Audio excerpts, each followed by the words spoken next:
الرحيم رب اشرح لي صدري ويسر لي أمري واحلل عقدة من لساني يفقه قولي ولا حول ولا قوة إلا بالله العلي العظيم. أما بعد,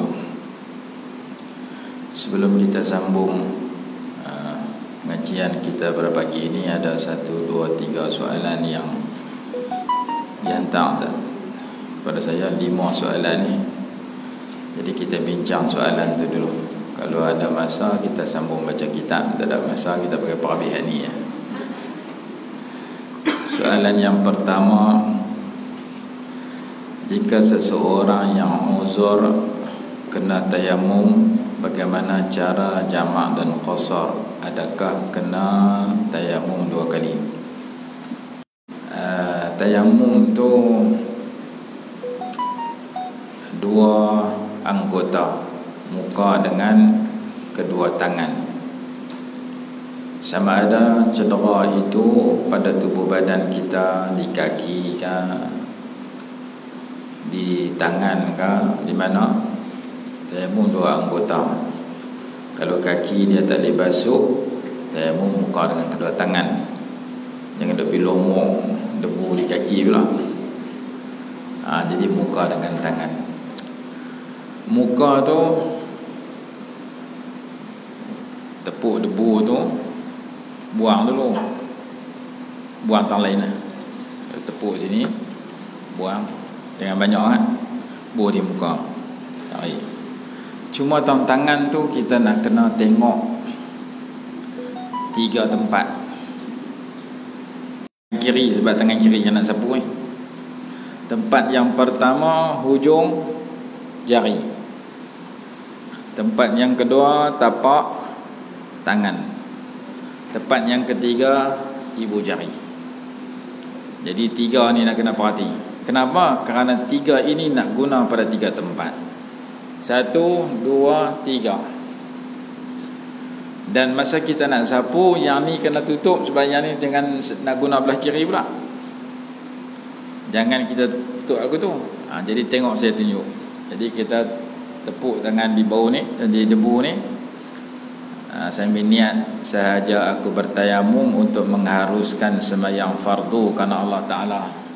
Sambil niat, angkat sampai niat sampai muka.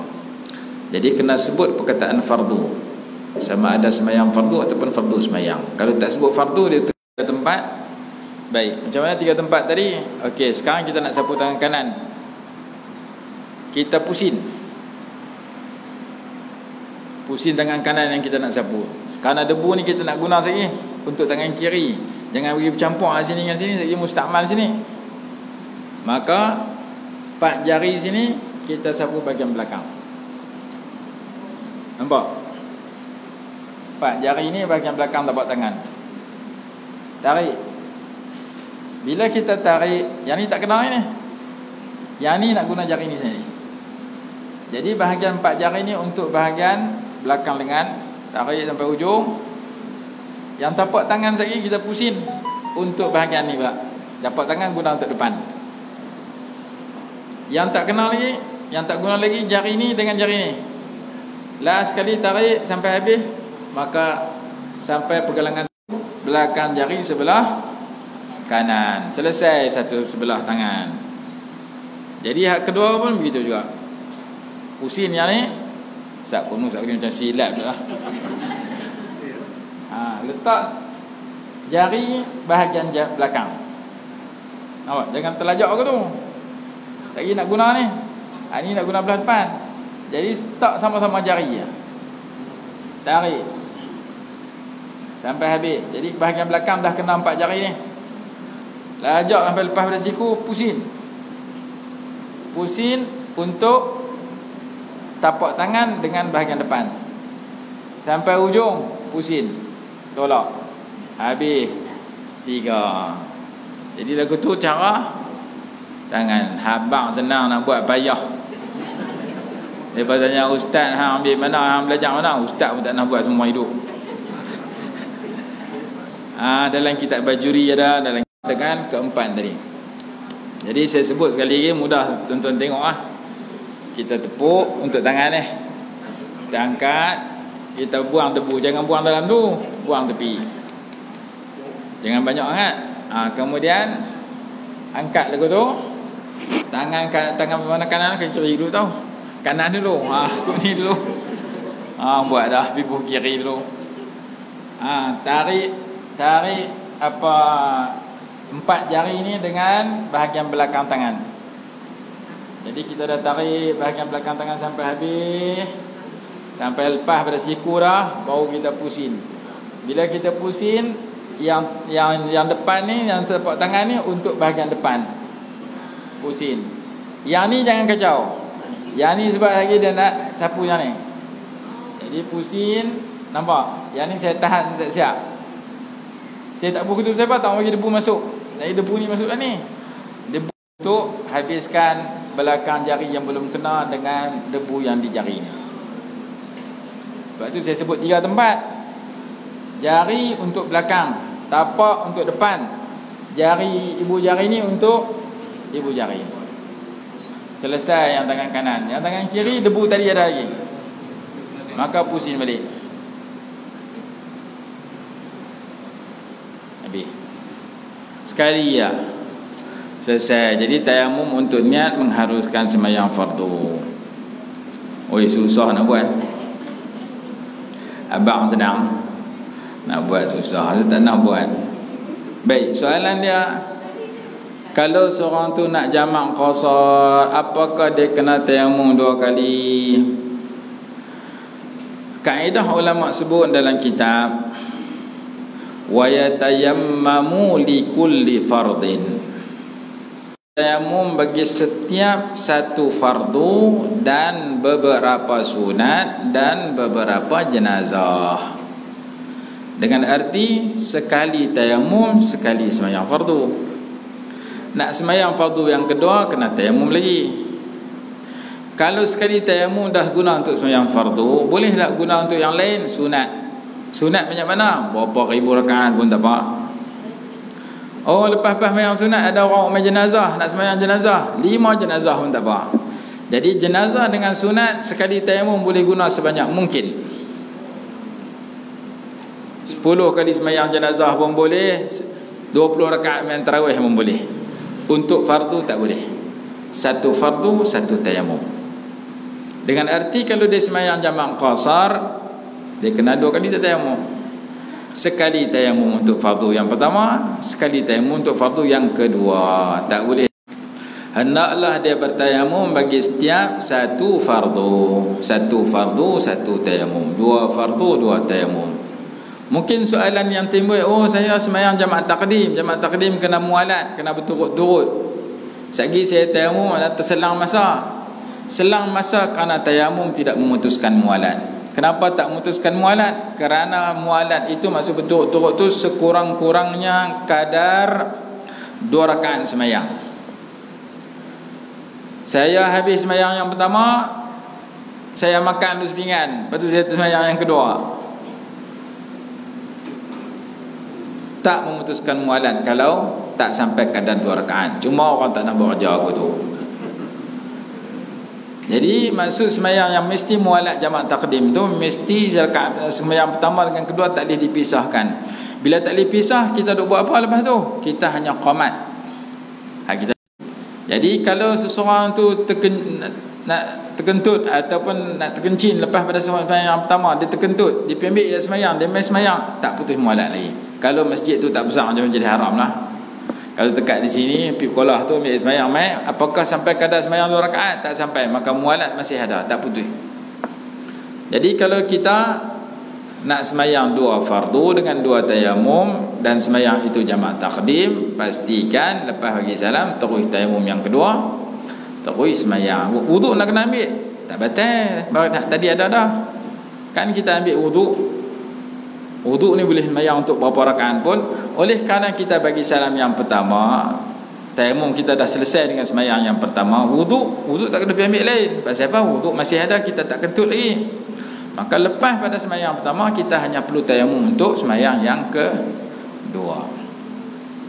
Jika seseorang yang uzur sebab istihadah atau salisul baul. Istihadah mana darah yang datang berterusan, ataupun keputihan, atau salisul baul, kencing yang berterusan, atau orang yang kena penyakit batu karang pergi ke hospital, doktor buat operate, dia kena buh beg di tepi ni. Semua semayang dia sama. Jangan dia tak, aku tak mau semayang, yang kencing duduk dah sebelah. Tu tak betul. Yang tu nama dia wudu orang ashabid darurah, orang dalam keadaan darurat, dalam keadaan sakit. Yang tu mesti masuk waktu dulu kalau menurut mazhab Syafi'i. Jangan buat sebelum tu. Kalau sebelum tu mazhab Hanbali. Mazhab jumhur kebanyakan ulama masuk waktu dulu, dibersihkan dan diwudukan, dan dilakukan wuduk dengan niat untuk angkat. Dua ada selalu. Maka niat dia sahaja aku berwuduk untuk mengharuskan sembahyang fardu kerana Allah Ta'ala, ataupun untuk mengharuskan perkara yang diperlukan oleh sembahyang kerana Allah Ta'ala. Dia kata jika seorang istihadah salisul baul wuduk hanya untuk satu solat, adakah dalam masalah jamak kena 2 kali wuduk dan 2 kali cuci? Ya, jawapan dia ya. Cuma masa kita cuci dengan kita wuduk itu tidak memutuskan mualat kalau menjangka masanya singkat, tak lebih daripada kadar sembahyang 2 rakaat. Kalau lebih itu putih mualat, dia kena sembahyang asing-asing. Soalan yang ketiga, jika musafir dengan kapal terbang tak ada air dan wudu, ni kena tambah jika musafir dengan kapal terbang sebelum Covid, KL lah, naik dia Ustaz, turun di Subang, tu pun sekali ya. Hak nu dibatalkan, hak ni dibatalkan.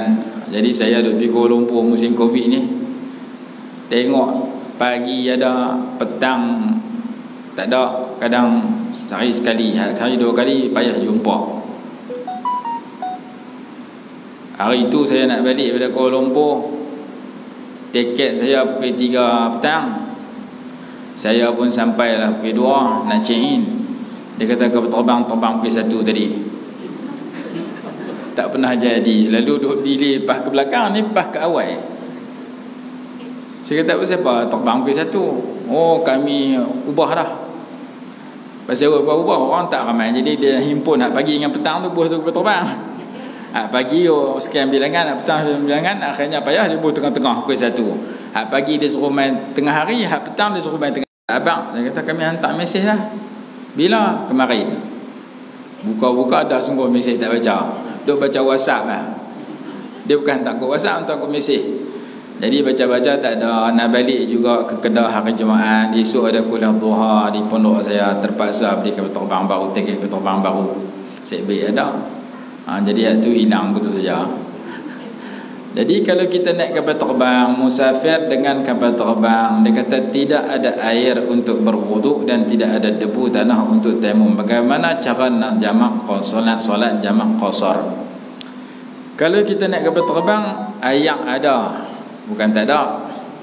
Cuma kalau ramai sangat pergi ambil sembahyang, pramugari marah. Itu ya.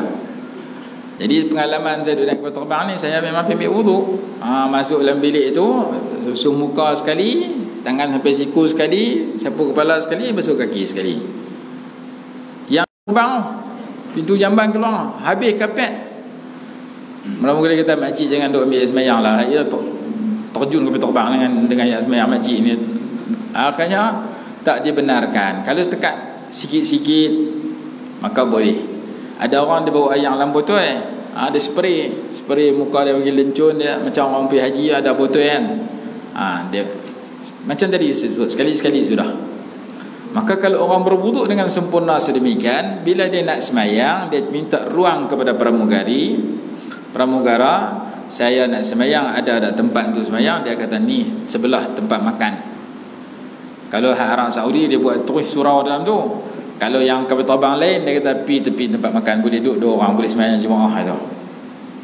Maka kita semayang dengan sempurna menghadap kiblat. Tanya pula pramugari mana dia arah kiblat, dia suruh tengok dalam skrin tu. Kalau kita ambil semayang cara tadi, mana-mana kapal terbang, saya ambil semayang cara ringkas dan saya semayang macam biasa. Baca qul ya qul huwallah. Orang musafir ni sunat baca qul ya qul huwallah. Dalam kitab kata ada 13 jenis sembahyang yang sunat baca qul ya qul huwallah. Salah satunya sembahyang fardu ketika musafir. Musafir qul ya qul huwallah. Kita tak musafir pun duk qul ya qul huwallah dah. Musafir boleh tu lagi senang ha?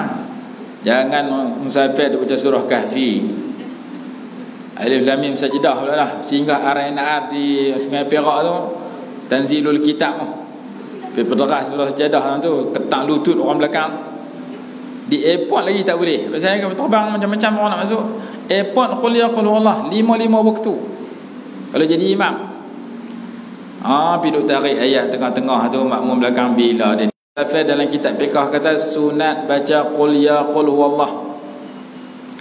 Dalam kitab kata ada berbelah-belah tempat yang sunat baca qul ya qul huwallah. Sembahyang ba'diyah, sembahyang qabliyah, sembahyang sunat musanat musafir, sembahyang sunat pulang daripada musafir, sembahyang maghrib malam Jumaat. Ni tuan-tuan boleh amal sebab tak musafir.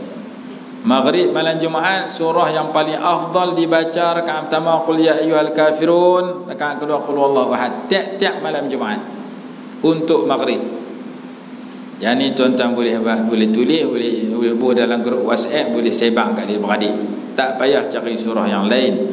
Imam Suyuti rahimahullah sebut dalam kitab Al-Lum'ah fi Khasa'isil Jumu'ah, ketika malam hari Jumaat, malam Jumaat, surah yang disunatkan baca untuk sembahyang maghrib adalah qul ya qul huwallah. Kita boleh, kemarin dulu saya pergi baca khutbah di satu masjid tu saya tak nak baca khutbah kali pertama. Saya kata kepada ahli jemaah tu, saya nak sebut kepada tuan-tuan, kita ni disunatkan pakai putih pada 3 tempat. Satu, masa kapan orang mati. Yang kedua, masa ihram haji umrah. Yang ketiga, masa pergi sembahyang Jumaat. Hak nombor 1, nombor 2, alhamdulillah orang tak nak tukang kala lain. Orang tak nak kata aku mati kapan kala orang. Ada, pasal aku pati orang dah. Tak ada, orang tak kata aku tu. Aku nak kala biru, aku nak kala hijau, kala merah dah. Pati apa pun mati kala putih. Alhamdulillah kita amal. Masa mati kita kapan kain putih. Cuba orang ambil kala lain tengok. Masuk Facebook tu. Padahal bukan wajib pun, sunat kapan orang mati dengan kala putih. Tapi kenapa kita boleh amal haji umrah sunat pakai kala putih? Tapi dalam duk haji umrah sahaji 3-4 juta, mana ada orang pakai kain ihram kala hitam? Semua kala putih. Begitu juga yang ketiga, pi sembahyang Jumaat. Dalam kitab Iqna', saya sebut nama kitab supaya orang yang tahu boleh rujuk kitab. Orang tak tahu pun boleh pergi tanya orang arti. Kitab apa suruh pakai kala putih? Banyak kitab fiqh dalam bab pi sembahyang Jumaat. Tapi dalam kitab Iqna' dia umai hadis, 2 buah hadis. Jadi kalau kita nak pergi sembahyang Jumaat, orang perempuan dia ada suami, dia nak pergi sembahyang Jumaat, galakkan suami dia pakai kala putih, dia setrika siap-siap. Kalau jubah putih, kalau lebay putih, kalau pakai serban putih. Orang lelaki saya tak nak pakai jubah, baju teluk belanga pakai, baju putih juga. Kain pelikat pun kalau ada kain pelikat putih. Kain pelikat putih ni ada jual di Indonesia. Sini ada orang import jual. Jadi kereta tak ada tukang kala putih. Masjid tempat kita hak putih 2-3 orang, hak tak putih 2-30 orang, 2-300 orang. Nak pakai warna-warni sembahyang raya. Sembahyang raya tak pakai warna-warni. Nabi SAW pakai baju warna-warni ketika sembahyang raya, pakai baju yang berceloreng. Tapi sembahyang Jumaat afdal kala putih. Jubah yang warna lain pakai waktu lain. Siapa telefon belah? Saya. Jadi memakai pakaian putih itu afdal ketika pergi sembahyang Jumaat. Begitu juga malam Jumaat afdal baca surah qul ya qul huwallah ketika sembahyang maghrib. Ketika musafir juga afdal sunat baca qul ya qul huwallah dalam sembahyang 5 waktu. Nanti saya baca senarai sembahyang yang sunat baca sebut 1-2 supaya kita boleh amal. Seperti saya sebut dasar maghrib malam Jumaat. Baik. Soalan tadi berbunyi, ketika saya musafir atas kapal terbang, tak ada ayak tu tak betul memang ada ayak, cuma tak berani pergi ambil ayat semayang situ atau dilarang ambil. Dia kedua, dia kata debu tak ada, debu lagi tak ada, tak terbang dan ada. Maka ketika itu nak buat macam mana? Kalau ikut mazhab Syafi'i dah tak ada ayak, tayang tak boleh guna untuk berwuduk, debu tak boleh guna untuk tayamum, maka kita semayang tanpa ayak, tanpa debu. Nama dia sembahyang kerana menghormati waktu. Semayang tu bila sampai airport kena qada. Itu ya cerita dia. Semayang dalam keadaan tidak ada dinding apa cushion kapal terbang, duduk dalam hospital, tak ada debu, tak ada ayak, tak ada tayamum, debu di katil dia tu. Dia kira letak tayamum atas benda yang ada atas muka bumi, yang tu cerita lain. Kita mazhab Syafi'i, kalau ayak tak boleh guna, debu tak boleh dapat, maka kita sembahyang tanpa air, tanpa debu. Kenapa kita sembahyang juga? Takut kita mati sebelum qada. Kita dah selesai sembahyang. Cuma sembahyang tu mesti qada bila sampai masa dia. Maksud dia, kalau kita naik kapal terbang sampai airport, orang duk kalau tunggu beg nak sampai lagi sejam 2 jam, dan pergi sembahyang balik, kita sembahyang tanpa wuduk tak sah. Atas kapal terbang sebagian orang dia sembahyang duduk atas kerusi, bersama juga kena qada. Kerana sembahyang ni kena berdiri, duduk, rokok, i'tidal macam biasa. Tiba-tiba dia sembahyang duduk daripada mula sampai habis. Tala belah tala belah pilot. Maka yang tu sembahyang hormat waktu orang panggil. Sembahyang kerana menghormati ni waktu sembahyang, kita tak boleh tinggal sembahyang, kita kena sembahyang juga walaupun tak boleh wuduk, walaupun tak boleh tayamum. Sekurang-kurangnya sembahyang sudah berlaku, selagi kita sampai kita qada di mana? Di airport. Senang, tak usah duk tunggu balik rumah. Nak balik rumah ni rumah Kedah. Kita sampai airport Kuala Lumpur, nak ambil barang tu dah boleh pergi ambil yang sembahyang dah. Jangan kata nanti sampai lu start qada, sampai tam Perak mati, kacau. Mati tak sampai lu start, mati tinggal sembahyang. Ada seorang hamba Allah mengaji macam ni, mengaji di Paksi Sungai Petani. Masa mengaji tu dia kata apa? Tok Guru kata apa? Tok Guru kata, kita ni kalau rasa nak pergi umrah, dia bulan puasa bulan 6, bulan 7 lebih kurang. Masa mengaji tu bulan 2. Lepas tu bila habis mengaji dah, Tok Guru kata aku tu takut tak dan, pi beli tiket terus, pi tempah masuk travel apa semua, nak pi secepat mungkin. Pi lah laki bini buat umrah, balik pada Kuala Lumpur umrah, sampai Kuala Lumpur masuk Wat. Di sana masuk dah sekali di Mekah, sihat. Balik masuk pula di Kuala Lumpur. Bila masuk sihat, maka si lelaki kata kat isteri dia, pergi balik dulu ke Kedah. Balik. Lelaki nak balik bila? Esok. Bini balik hari Ahad kalau tak silap. Lelaki nak balik hari Isnin, nak boleh keluar lah.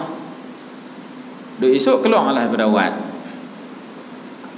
pergi singgah makan rumah isteri, anak dia lelaki, perempuan teman dia. Sampai Tan Perak, duduk di belakang, muka dia tersembam ke cushion. Panggil tak jaga, pegang-pegang, mati dalam cushion atas kereta. Mati balik umrah. Macam mana dia boleh pergi umrah? Kerana dia pergi mengaji. Tok Guru pun cakap bukan pakai aci janji awal, pakai ilham dia. Dalam ramai-ramai ni, siapa nak pergi umrah 2-3 bulan depan, kalau rasa nak pergi pilar lah, takut tak dan bulan tu.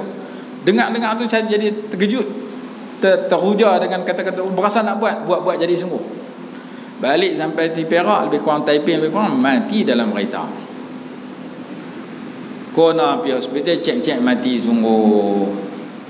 Bila mati, tunggu nak mai balik Sungai Petani. Mereka pun proses confirm, bawa balik mayat pada Sungai Petani. Tak mati Tuan Abang hidu daripada tepi mayat tadi. Balik mai, mereka mandi, kapan mayat. Saya pergi jadi imam mayat dia, sebab saya kenal rapid tanam. Bila mati depa habang. Dia ni kerja dulu patut pencen. Bila pencen hari-hari dia main masjid, kerja dia ganti tok siap. Dia juri pokok bunga, dia sapu sampah, dia mop, dia lap. Kerja dia berkhidmat ke rumah Allah free of charge, ikhlas, buat bekal ke akhirat. Allah ambil nyawa dia, balik umrah.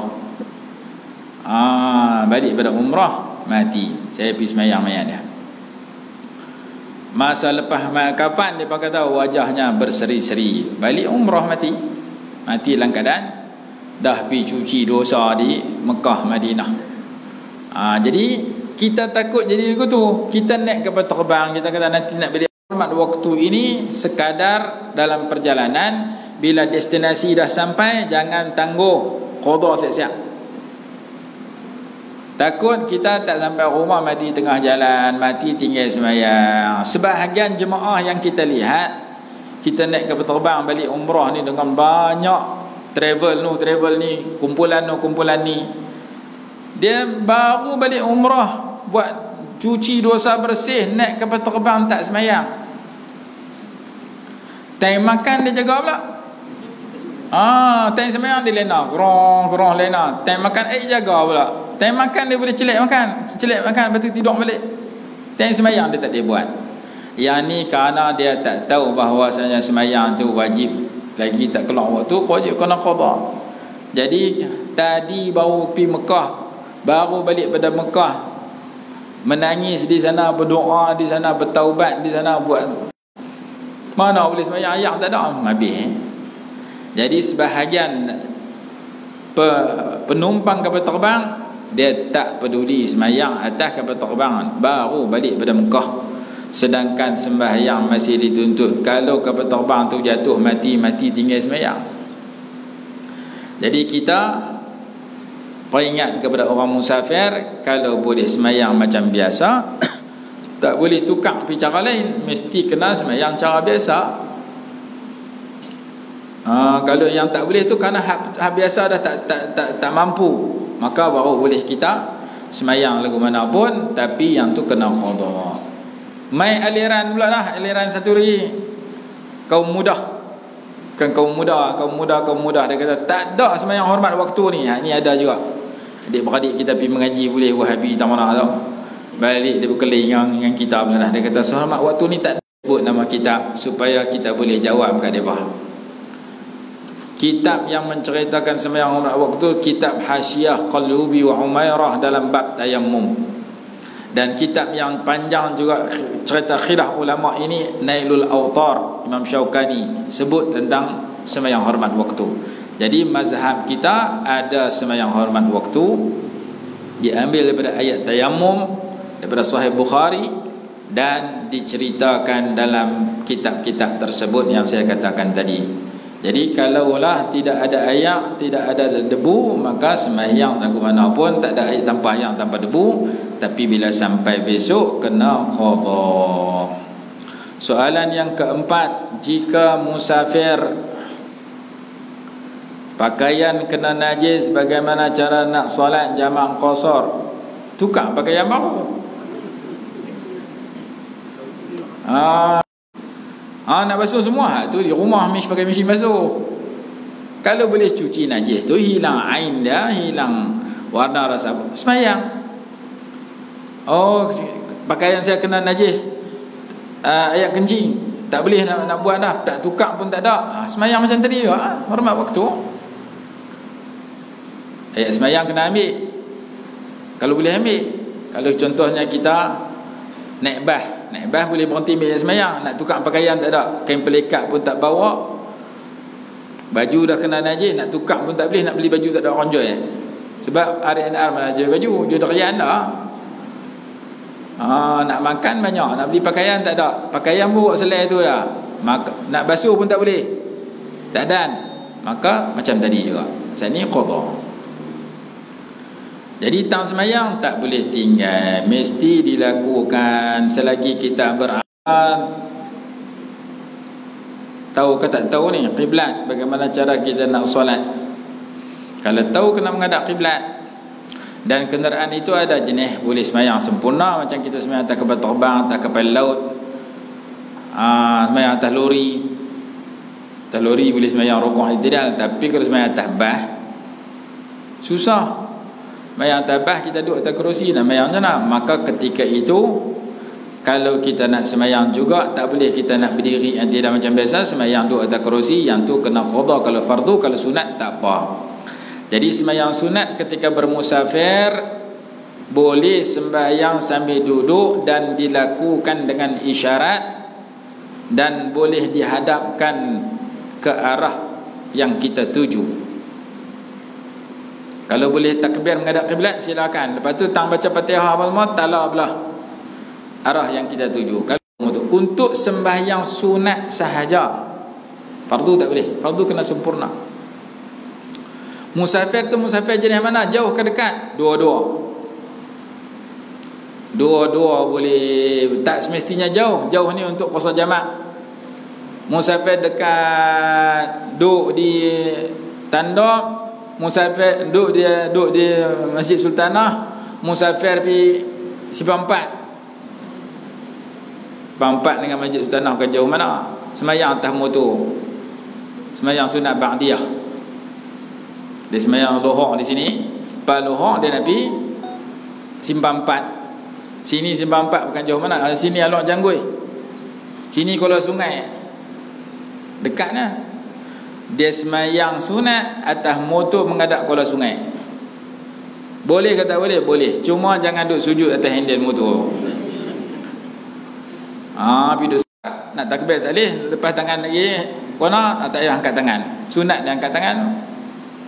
Saja aku sembahyang sunat ba'diyah, sembahyang sunat sebelah selepas zuhur 2 rakaat dengan Allah, Allahu akbar, doa iftitah, baca Fatihah, baca surah, rukuk, Allahu akbar, rukuk rendah, sami Allahu liman hamidah, sujud lebih rendah sikit, Allahu akbar, sujud lebih rendah pada rukuk. Tu saja, tak perlu takdir atas tangki minyak.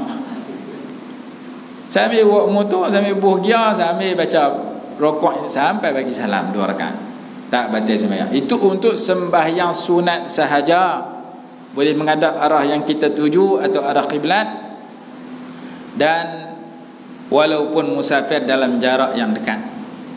Kata dalam kitab-kitab fiqh. Di segi teori aku tu, segi praktik tak tahu nak buat payah. Kalau ada orang boleh sembahyang atas pas sehingga sembahyang fardu di Sungai boleh buat lagu tu, kerana dia sembahyang sunat. Untuk fardu mesti seperti biasa, mesti menghadap kiblat, mesti berdiri, mesti rukuk i'tidal, macam kita sembahyang atas kapal terbang, atas lori, kita sembahyang atas kapal kenderaan, atas kapal laut, mesti macam biasa. Kalau tak boleh juga, maka jawapan dia kena qada balik selepas itu. Ada lagi soalan lain? Habis aku ni.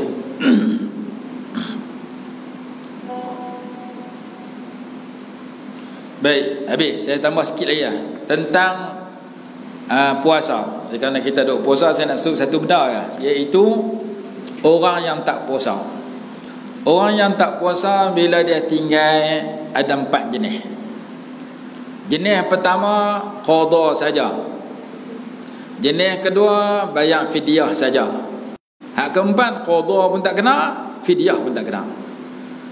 Jadi kita tengok dulu yang pertama, iaitu kena qada, tak kena fidyah. Orang yang meninggalkan puasa kerana keuzuran yang boleh sembuh, sakit kepala, buka puasa kerana tak larat gastrik, ataupun musafir, yang tu kena qada, tak perlu fidyah. Yang kedua fidyah saja, tak perlu qada. Siapa yang kena fidyah tak perlu qada ini? Orang tua yang terlalu tua, yang tak mampu puasa sungguh. Dia panggil asy-syaikhul harim. Orang tua yang telajak, tua tak larat sungguh-sungguh sehingga dia tak mampu nak puasa. Yang tu tiap-tiap hari bayar fidyah sehari 1 cuba. Ada harapan sembuh. Al-maridul ladzi la yurja bur'uhu, sakit teruk pakai tak sembuh dah sakit ni, doktor pun tak bagi puasa. Orang lagu ni bayar fidyah setiap hari, jangan puasa. Yang ketiga, wajib dua-dua. Qadha pun kena, fidyah pun kena. Dua jenis manusia.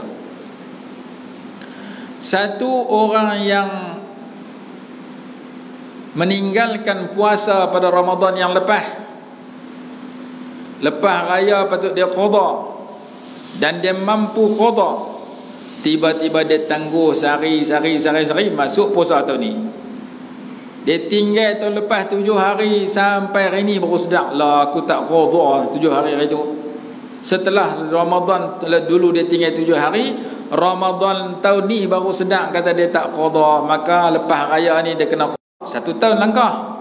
Oh, ustaz baru habang lah, saya tahun lepas saya qadha elok, saya tinggal 15 tahun lepas tu. Ni baru sedar. 15 tahun tak pernah qadha. Berapa hari tinggal? 7 hari. 1 kali 7 kali 15.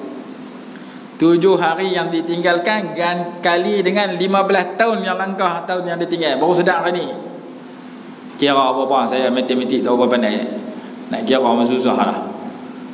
Maka dia kena bayar fidyah sebanyak 15. 1 hari 15 cupak. 7 hari kali dengan 15 cupak. Kerana apa? Kerana langkah 15 tahun. Dia tak puasa apa-apa, segan lah baru bertobat. Kira ustaz bukan 15 tahun, bukan tahun tu saja, tahun kedua pun tinggal, tahun ketiga pun tinggal. Tahun pertama kali 15, tahun kedua kali 14, tahun ketiga kali 13. Jadi tang hari kena qadha. 10 tahun 10 cupak sehari. Langkah 20 tahun 20 cupak sehari. Saya lah ni umur 70 ustaz, saya tak nak puasa semua hidup. Ni baru mula puasa tahun umur ke 70 jadi dia tinggal puasa dari 15 sampai umur 69. Kira 30 hari tak puasa kali dengan sehari, setahun secupak. Maka tahun yang ke-16, umur dah 16 sampai umur dah 70, kira berapa tahun? Untuk 30 hari kira berapa cupak? Sedang-sedang 3 trailer kena bayar. Pasal langkah tahun. Lepas tu orang tanya, ayah saya luasan tak nak puasa, mati dah. Saya nak tolong bayar fidyah ke dia, nak buat macam mana? Mak saya pun saya kena tak puasa, umur hidup tak nak puasa. Jadi saya nak tolong bayar fidyah ke dia macam mana? Kalau ikut yang pertama dia kena kali macam tu. Kalau dia tak puasa selama 40 tahun, dia mati umur 60. Tolak 15. Untuk tahun yang awal sekali kena kali 1 hari 45. 30 hari kali 45. Tahun kedua 30 hari kali 44. Lepas tu kali 43. Tengok 3-4 trailer. Itu pendapat pertama dalam mazhab Syafi'i. Tengok kena bayar fidyah tak puasa RM40,000. Kalau mampu, inilah pendapat yang terbaik. Kalau tak mampu, pilihan kedua, ada qaul yang kedua, diberikan kelonggaran, tak mampu nak bayar. Pilihan kedua, tak perlu ganda, tak perlu kali. Maksudnya kalau 45 tahun tak puasa, setahun 30 cupak, 30 kali 45 sudah. Dapat macam mana? Hak tu lah. Hak itu pendapat kedua. Bagi orang yang tak mampu, daripada tak bagi langsung fidyah. Kalau yang terbaik, pendapat pertama, diganda, dikali mengikut tahun tu. Itu kalau langkah tahun. Saya tak qadha, sedang tinggal 3 hari lagi nak Ramadan, saya baru qadha. Saya tinggal 7 hari. Saya hanya sempat qadha 3 hari saja, 4 hari lagi tak dan. Maka 4 hari itu kena qadha lepas raya nanti, dan kena bayar 4 cupak. 3 tadi dah qadha dah, tak perlu. Itu orang pertama yang kena qadha dan kena bayar fidyah. Orang yang kedua kena dua-dua. Qadha pun kena, fidyah pun kena. Dia berbuka atau dia tidak berpuasa kerana bimbang kepada kesihatan orang lain. Dia tak puasa kerana takut mudarat orang lain, bukan mudarat diri dia sendiri. Siapa dia? Ibu yang sedang mengandung. Dia tak puasa kerana bimbang janin dalam kandungan perutnya, takut mudarat. Maka dia makan 30 hari, dia makan tak puasa. Kerana kalau saya puasa takut anak baru lahir umur sebulan 2 bulan perlu susu ibu, maka dia kesian ke anak dia. Kalau saya puasa, susu saya kering, anak saya tak boleh minum susu. Maka saya puasa kerana supaya ada susu, supaya anak saya boleh makan. Saya buka puasa ni kerana kesian ke anak. Walaupun anak sendiri, walaupun anak susuan, walaupun ambil upah anak orang. Dia ambil upah menyusu anak orang. Kalau dia dia puasa, susu tak ada. Kalau dia tak puasa, ada susu. Kesian ke budak tu, dia tak puasa kerana nak bagi ada susu boleh diminum oleh anak jiran dia, anak pak menakan dia, anak orang yang dia ambil upah belah. Ibu yang menyusu sama ada anak dia sendiri yang dia susukan ataupun anak orang lain, kalau dia buka puasa kerana kesian ke budak itu sahaja, kalau dia buka puasa kerana kesian kepada janin dalam kandungan dirinya sahaja, yang tu kena dua-dua, qada dengan fidyah. Tapi kalau dia buka kerana kesian ke diri dia sahaja, fidyah tak kena. Jadi yang kena fidyah dan qada kerana dia buka kerana kesian kepada mudarat yang boleh menimpa orang lain sahaja, bukan mudarat dua-dua. Kalau mudarat anak dalam kandungan, mudarat ibu yang mengandung itu sendiri, mudarat anak yang disusui, mudarat ibu yang menyusu, yang tu kena satu saja, iaitu qada, fidyah tak kena. Itu jenis yang ketiga, fidyah dan qada. Jenis keempat, fidyah pun tak kena, qada tak kena. Orang gila tak puasa, orang kanak-kanak tak kena. Cuma kanak-kanak ni mak pak kena tahu, tok wan kena tahu, kanak-kanak mesti dilatih berpuasa sama umur dengan sembahyang. Sembahyang kena suruh umur 7 tahun, kanak-kanak kena suruh puasa umur 7 tahun. Ada seorang ustaz di Kuala Lumpur, Tuan Kenai, cuma kenyataan itu bercanggah dengan dalam kitab. Dalam kitab Iqna', dalam kitab I'anatul Talibin kata, wa yu'marus sabi, disuruh akan kanak-kanak itu berpuasa ketika berumur 7 tahun. Seperti mana semayang kena suruh umur 7 tahun, puasa kena umur 7 tahun juga. Beza dia sikit ya. Beza dia semayang kena perhabis. Subuh 2 rakaat, jangan ada buat sekerat. Lohor 4 rakaat kena buat 4. Subuh, lohor, maghrib, isya 5 waktu kena suruh 5 waktu. Semayang kena suruh daripada mula sampai habis 5 waktu dan cukup rakaat. Puasa tekat mana dia larat. Tu saja beza dia. Maksudnya kalau saya ada anak umur 7 tahun, saya jangan bagi dia sarapan pagi pukul 7 pagi. Saya kena latih dia puasa daripada 7 pagi sampai, daripada subuh sampai pukul 10 pagi. Contohnya, jangan bagi dia makan sarapan pagi, kerana sarapan pagi hanya sebulan yang lalu. Lepas tu tekat mana mak, ayah cik nak puasa ni, tekat mana larat. Larat tekat pukul 8. Dia makan sok pukul 5.50 tadi ni, sampai sekolah dia buka pukul 8 pagi. Tak apa, tapi awal sangat pukul 8, pukul 10 lah mudah. Dia larat tekat pukul 10, suruh dia puasa tekat pukul 10. Bawa bekal, waktu rehat makan, waktu rehat minum. Lama mana nak buat ni? Setahun nak sebulan pun sebulan lah. Yang penting tiap-tiap hari kita latih dia puasa. Jangan paksa sampai maghrib, takut mudarat dia. Tekat mana dia larat. Mungkin tekat pukul 10, 5 hari yang pertama, seminggu 10 hari yang pertama. Tekat pukul 2, 10 hari yang kedua. Tekat pukul 3, 10 hari yang tekat pukul 4, 10 hari yang terakhir. Maka sebulan darjah 1 tu dia puasa sekali. Puasa sama semayang. Semayang kena suruh umur 7 tahun, puasa kena umur 7 tahun juga. Jangan pagi-pagi dah bagi nasi goreng Cina, tengah hari nasi goreng Hindu. Tak puasa terus, dah kata berkesian baru 7 tahun. Sedangkan dalam kitab suruh latih. Tu yang kedua. Yang pertama semayang. Semayang ini ketika umur 7 tahun. Ketika umur 10 tahun dia masih segan semayang, ketika itu kena suruh, dia tak mau semayang, kena tibai.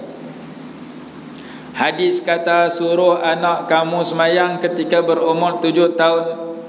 Apabila dia dan pukullah mereka ketika berumur 10 tahun dan pisahkan tempat tidur. Jadi hadis tu kata bila umur 7 tahun, 2 benda kena, 10 tahun 2 benda kena buat. Kalau dia semayang cukup tak apa, bagus. Kalau dia tak semayang, segan lagi semayang, masa tu kena tibai. Supaya kalau tak tibai 10 tahun kena tibai 1. Kalau dia tak semayang lagi. Yang kedua, Yang kedua, pisahkan tempat tidur. Kalau anak kita duk tidur dengan kita, kita mak ayah duk tidur dengan anak, anak kita dah jam 4, jangan bagi tidur satu tilam satu bilik dengan kita. Oh, ni anak bongsu ustaz, baby saya panggil. Umur apa? Tingkatan 1. Tingkatan 1 duk tidur dengan mak ayah lagi. Yang saya cerita ni ada kejadian. Mak ayah kata, hak kecil-kecil dulu dari sekolah rendah tu kami dah suruh tidur bilik Yasin lah. Tapi hak ni anak bongsu sayang sangat, tingkatan 1 tak tidur dengan kami, tak lena dia. Umur 13 tahun duk tidur dengan mak ayah lagi, tak kena. Jadi ketika umur 10 tahun dah jam 4, perkara pertama semayang, perkara kedua tidur. Jangan tidur dengan mak ayah satu. Yang kedua, jangan tidur dengan sama jantina. Lelaki kena bilik lain, satu bilik untuk mak ayah, satu bilik untuk anak perempuan, satu bilik untuk anak lelaki. Lah ustaz, berapa habaq lah, rumah saya 2 bilik ya ustaz ni. Kalau rumah 2 bilik, satu bilik untuk mak ayah, satu bilik untuk anak perempuan, anak lelaki tidur ruang tamu. Ruang tamu tak ada, tidur ruang pokok mutan. Yang penting anak lelaki dengan anak perempuan jangan bagi tidur sekali ketika berumur 10 tahun. Pisahkan tempat tidur sama dengan mak ayah, pisahkan tempat tidur sesama jantina. Lelaki tidur tempat lain, perempuan tidur tempat lain. Jadi yang ni banyak orang tak tahu dalam bab puasa. Kerana kadang-kadang kita terlepas pandang. Kita jadi tok wan tok baru tahu anak menantu kita tak main mengaji, tak tahu cucu kita tak nak puasa. Jadi kita ajak mereka berlatih, tapi jangan paksa sampai maghrib. Jadi mati dan cuma nak latih dengan tak latih saja. Jadi kesimpulan dia, yang ni maklumat yang penting kerana masyarakat kita sebahagiannya tak peduli tentang puasa ketika anak dah masuk darjah 1. Darjah 1 maksud dah habis, dan 7 tahun maksud dah darjah 2. Ataupun semayang pun begitu. Jadi semayang dengan puasa kena suruh sama naik, sama waktu umur mereka. Beza dia sikit saja. Semayang kena suruh cukup 5 waktu. Kalau dia jaga subuh juga pukul 10, dia tidur malam, dia bangkit pukul 10, 10 tu kena qada subuh. Dia bangkit pukul 9 pagi, 9 pagi qada subuh. Yang penting kita ajak jangan tinggal semayang. Kita tak apa, subuh pukul 6 bagi kita orang tua. Anak kita jenis gerak tak mau bangkit, payah tidur kadang-kadang. Dia bangkit keluar waktu dah, keluar waktu pun kena qada. Ajak bagi dia semayang cukup 5 waktu, cukup rakaat. Itu untuk sembahyang. Untuk puasa dikatakan in ataqahu, jika budak itu yang penting puasa hari-hari tekat mana larat. Itu yang saya nak sebut, dan saya sebut nama kitab tadi supaya kita boleh ada pegangan dan rujukan, dan kita latih anak kita kecil-kecil untuk belajar puasa dah. Beza dengan kita dulu, kita ustaz cerita ni, kami dulu paparan Jepun dulu ni tak berapa puasa lagi masa sekolah rendah. Itu cerita zaman dulu. Kita cerita zaman lah, supaya kita boleh latih anak cucu kita buat ibadat dengan terbaik, semayang dan puasa ketika kecil-kecil lagi. Masa pun dah habis dah, kita berhenti tanya. Wallahu a'lam. Bismillahirrahmanirrahim. Alhamdulillahirabbil alamin. Wassalatu wassalamu ala sayyidina Muhammad wa ala alihi washabbihi wa sallam. Allahumma anfa'na bima 'allamtana wa 'allimna ma yanfa'una. وارزقنا علما ينفعنا برحمتك يا ارحم الراحمين. ربنا آتنا في الدنيا حسنة وفي الآخرة حسنة وقنا عذاب النار. صلى الله على سيدنا محمد وعلى آله وصحبه وسلم. الحمد لله.